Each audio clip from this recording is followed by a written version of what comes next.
اللہ تعالیٰ نے قرآن میں فرمایا الا بذکر اللہ تطمئن القلوب، کہ دلوں کا سکون اور دلوں کا اطمینان اللہ تعالیٰ نے اپنے ذکر، اپنی یاد میں رکھا ہے۔ اللہ تعالیٰ نے اپنا ذکر کرنے کا حکم اس لیے دیا تاکہ اس کے ذریعے سے ہم اپنے دل کا سکون حاصل کر سکیں، اطمینان حاصل کر سکیں۔ نبی صلی اللہ علیہ وسلم نے بہت سارے اذکار ہمیں بتائے جو کہ صبح و شام میں پڑھے جا سکتے ہیں، اور ان کے ذریعے سے اللہ کا قرب حاصل کیا جا سکتا ہے، اور انہی سے ہی دل کا سکون بھی حاصل ہو سکتا ہے۔ انہی اذکار کے سلسلے میں ایک حدیث ہے جس میں صحیح مسلم کی روایت ہے، جس میں نبی صلی اللہ علیہ وسلم نے فرمایا کہ جو شخص بھی فرض نماز کے بعد 33 دفعہ سبحان اللہ، 33 دفعہ الحمدللہ اور 33 دفعہ اللہ اکبر پڑھتا ہے، اور اس کے بعد ایک مرتبہ لا الہ الا اللہ وحدہ لا شریک لہ لہ الملک ولہ الحمد وہو علی کل شیء قدیر،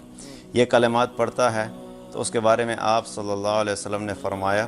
غفرت لہ خطایا وان کانت مثل زبد البحر، اللہ تعالیٰ اس کے گناہوں کو معاف کر دیتا ہے چاہے وہ سمندر کی جھاگ کے برابر ہوں، چاہے اتنے گناہوں کے سمندر کی جھاگ کے برابر ہوں، ان اذکار کی وجہ سے اللہ سبحانہ و تعالیٰ اس کے تمام گناہوں کو معاف کر دیتا ہے۔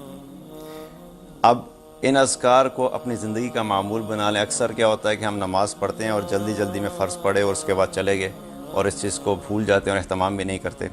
یا کئی دفعہ یہ ہوتا ہے کہ پڑھ تو لیتے ہیں لیکن جس سپیڈ میں پڑھتے ہیں وہ ایسے محسوس ہوتا ہے کہ جیسے فارمولہ 1 کی کوئی ریس لگی ہوئی ہے، small small small small small, جو کہ الفاظ بھی صحیح طریقے سے ادا نہیں ہوتے۔ تو ان اذکار کو اپنی زندگی کا معمول تو بنائیں، لیکن ان کی صحیح طریقے سے ادائیگی بھی ضروری ہے۔ اگر بہت تیزی میں پڑھیں گے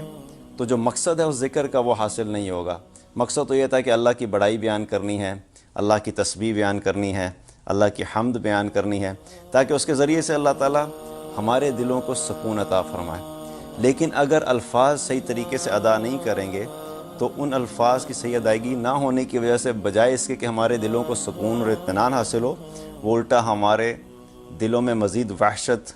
اس سے پیدا ہوگی اور وحشت کا ذریعہ بن جائیں گے۔ تو ذکر بھی کریں لیکن الفاظ کو صحیح طریقے سے ادا کریں۔ سبحان اللہ، الحمدللہ، اللہ اکبر۔